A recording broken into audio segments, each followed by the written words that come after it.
First Contact Fury Commander Alara Reyes stood motionless on the bridge of the Alliance cruiser Harbinger, her eyes fixed on the tactical display. The holographic projection showed a formation of ships, 37 in total, moving with singular purpose toward the frontier colony of New Haven. They were unlike anything cataloged in Alliance databases. "What's their ETA?" she asked, her voice steady despite the tension knotting her stomach. Lieutenant Call, her tactical officer, consulted his terminal. 23 minutes, Commander. They're maintaining formation and speed. No response to way. Our hails.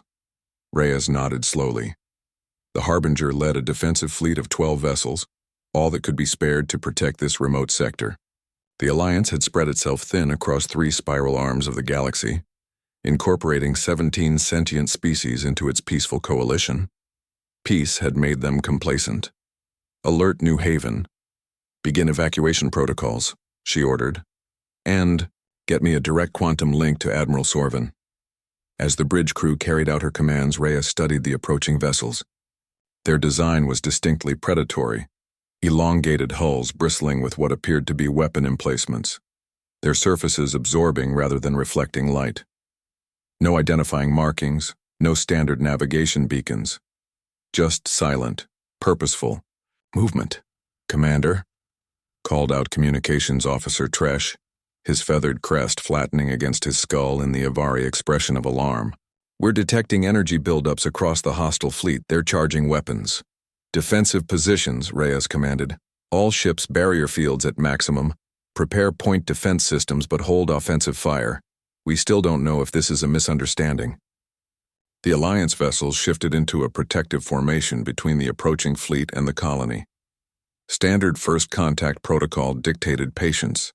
Many species had different customs regarding space territory and communication. Firing. First had ended more potential alliances than Reyes cared to count.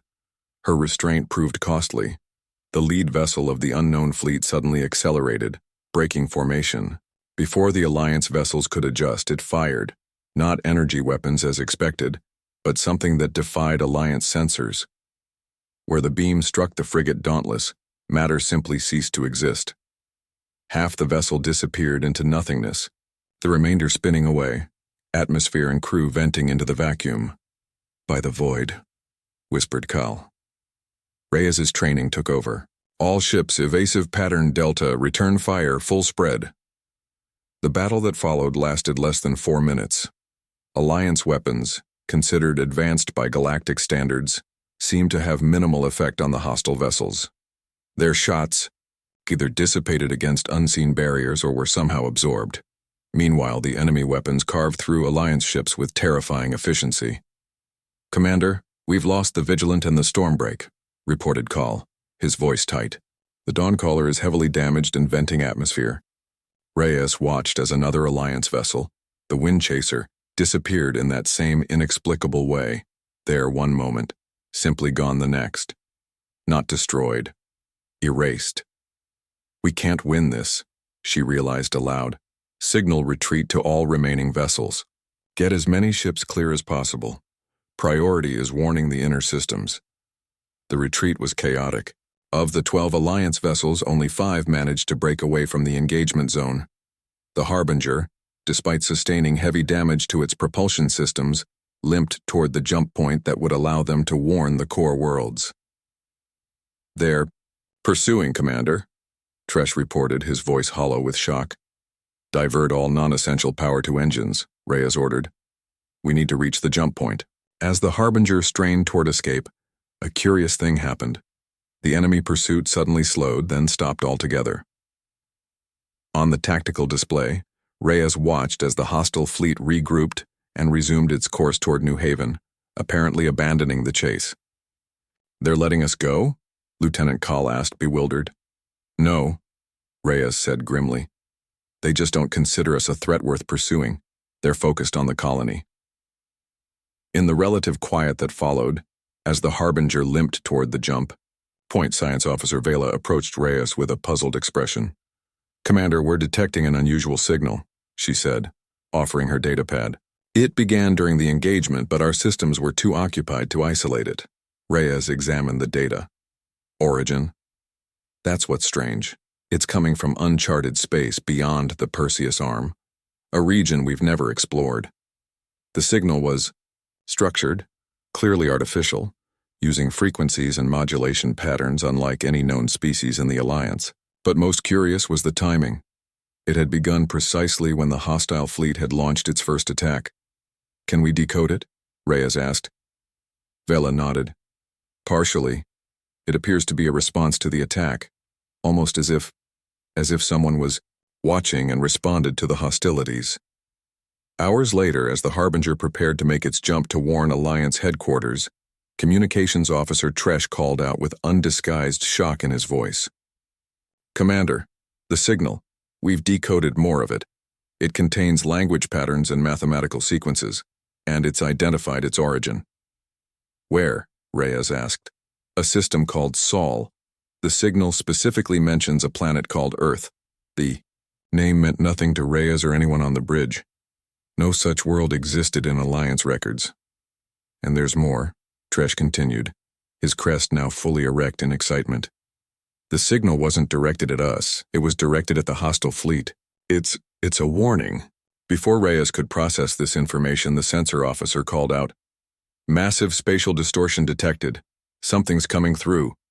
The view screen showed a tear in space itself, not the controlled, precise jump points used by Alliance vessels, but a raw, violent rip in the fabric of reality. Through this wound in space emerged 7 vessels of a design completely foreign to Alliance knowledge. They were smaller than the Alliance cruisers, but larger than frigates, with sleek, asymmetrical hulls that seemed to absorb and reflect light simultaneously. Their designs featured strange protrusions and geometries that defied conventional engineering wisdom. Are they with the hostiles? Reyes asked urgently.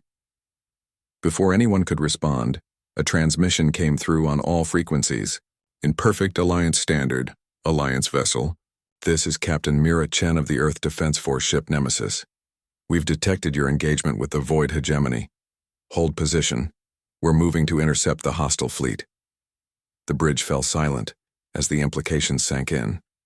An unknown species from uncharted space speaking their language and apparently coming to their defense. Open a channel, Reyes ordered, finding her voice again. This is Commander Alara Reyes of the Alliance vessel Harbinger. We've sustained heavy casualties and damage. The hostile fleet is attacking a civilian colony. Who? What is Earth? There was a pause before the response came. Commander Reyes, Earth is humanity's homeworld. We've been observing galactic affairs from a distance for decades. The Void Hegemony has been on our watch list for some time. They're a threat to all sentient life. We're engaging now. Before Reyes could respond, the 7 Earth vessels accelerated toward New Haven, and the hostile fleet that now orbited it. Despite their smaller number, they moved with a coordinated precision that spoke of absolute confidence. Follow them, Reyes ordered. Keep us at observation distance. As the Harbinger changed course, trailing the Earth vessels, Reyes couldn't help but wonder what kind of species would willingly engage a force that had decimated an Alliance fleet 3 times their number. Either these humans were exceptionally brave, exceptionally foolish, or they knew something the Alliance didn't. She was about to find out which. Defiance of the impossible. The Earth fleet approached the Void Hegemony vessels with a directness that bordered on recklessness. Captain Chen's voice came through the Harbinger's comms again, this time broadcasting openly to both the Alliance vessel and the hostile fleet. Void Hegemony vessels, this is Captain Mira Chen of Earth Defense Force. You have attacked a peaceful civilization and targeted civilian populations. Power down your weapons and prepare to be boarded, or we will respond with appropriate force. From the Harbinger's bridge, Commander Reyes watched the confrontation unfold on the tactical display. The hostile fleet, which she now knew as the Void Hegemony, responded by launching hundreds of smaller craft, the same type that had efficiently eliminated Alliance vessels during their earlier engagement. They're going to be overwhelmed, Lieutenant Kahl muttered, watching the swarm of enemy craft accelerate toward the human vessels. Science Officer Vela studied her readings with growing astonishment. Commander, I'm detecting unusual energy signatures from the Earth vessels. They're activating some kind of, I don't even have words for this technology. On the view screen, Reyes watched as the strange protrusions on the human ships began to glow with a blue-white light. Space itself seemed to warp around them, creating a visual distortion like heat rippling off desert sand. The swarm of enemy craft suddenly slowed, then stopped altogether, hanging motionless in space. For a moment, nothing happened. Then, impossibly, the enemy craft began to move backward, returning to their carrier vessels against all laws of physics and inertia. "By the void," whispered Kal. "They're controlling gravity itself." The void hegemony responded with their primary weapons, the same beams that had erased Alliance vessels from existence. The deadly energy lanced out toward the Earth fleet, but instead of destroying the human ships, the beams curved around them, redirected into empty space as if deflected by an invisible hand. "That's not possible," Vela said, her scientific mind struggling to process what she was seeing. "Those are matter dissolution beams. You can't deflect them. They don't follow physical rules of reflection." "Apparently humans don't follow physical rules either," Reyes replied, unable to tear her eyes from the display. The Earth vessels held position for a moment, as if giving the void hegemony time to reconsider. When no surrender came, Captain Chen's voice transmitted once more, though this time it seemed directed at her own fleet rather than the enemy. "All ships initiate Protocol Omega. Target their phase inverters." What happened next defied explanation. The Earth vessels fired, not with conventional weapons, but with what appeared to be targeted distortions in space-time itself. Where these distortions touched the void hegemony ships, the vessels began to come apart, not through explosion or destruction, but through what looked like controlled disassembly. Layer by layer, the enemy ships peeled apart, their components separating. With surgical precision, systems shut down, weapons went dormant, and the once fearsome vessels became inert collections of floating parts. "They're taking them apart," Reyes breathed, watching as the void hegemony fleet was systematically neutralized without a single explosion or loss of life. Within minutes, the battle, if it could even be called that, was over. The Earth fleet moved among the disassembled enemy vessels, deploying smaller craft that began collecting crew members and transporting them to the larger human ships. "Commander?" Tresh called out, his crest quivering with excitement. "We're receiving a transmission from Captain Chen. She's requesting permission to dock with the Harbinger." Hours later, Commander Reyes stood in the Harbinger's conference room, face to face with Captain Mira Chen of Earth. The human was shorter than Reyes had expected, with dark hair pulled back tightly and eyes that seemed to calculate everything they observed.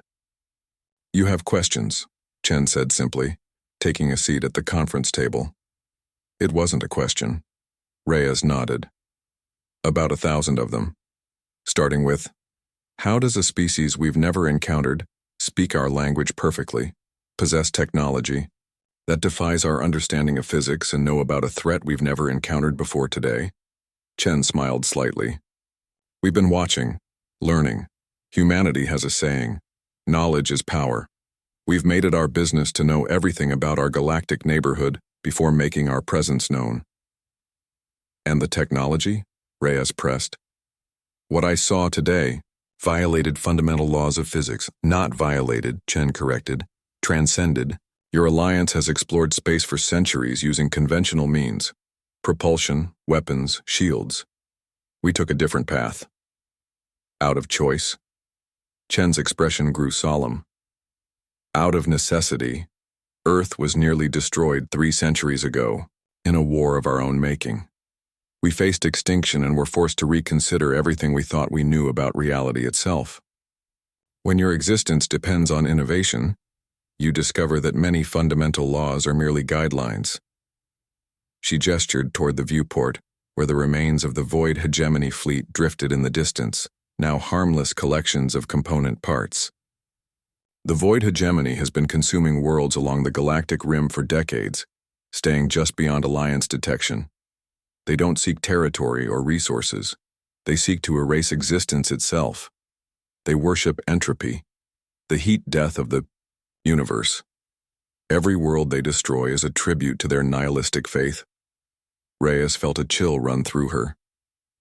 How do you know this? Because they came to Earth 50 years ago, Chen replied quietly. We were their first target in this sector. They didn't expect resistance from a pre-interstellar civilization. They were wrong. The implications staggered Reyes. A pre-interstellar civilization had not only survived an attack by this void hegemony, but had apparently defeated them and reverse-engineered their technology to create something even more advanced. Why reveal yourselves now? Reyes asked. If you've been watching us for decades, why intervene? Chen's expression softened slightly. Because despite our technological advances, humanity is still young in cosmic terms. We've learned that survival alone isn't enough. We need connection. Community. The Alliance represents the kind of cooperative future we'd like to be part of, if you'll have us. Reyes considered this. The Alliance had encountered many species over the centuries, but none quite like humans. Their technology alone would revolutionize Alliance capabilities, but their approach to galactic affairs, watching, learning, intervening only when necessary, suggested a wisdom that belied their apparent youth as a spacefaring civilization. What happens now? Reyes asked finally. Now? Chen said, standing and extending her hand in what Reyes would later learn was a traditional human greeting gesture. We talk. About Earth joining your alliance. About the void hegemony and other threats lurking in the darkness between stars. About a future where humanity's drive and the Alliance's stability create something greater than either could achieve alone. Reyes took the offered hand, feeling the warmth of human skin against her own scaled palm. The gesture was foreign, but somehow felt right. A bridge between different evolutionary paths that had nonetheless led to the same sentient desire for connection. I think we have much to learn from each other, Reyes said, realizing as she spoke that the galaxy had just fundamentally changed. Humanity had arrived on the galactic stage not with conquest or colonization, but with protection and partnership, and the stars themselves seemed brighter for it.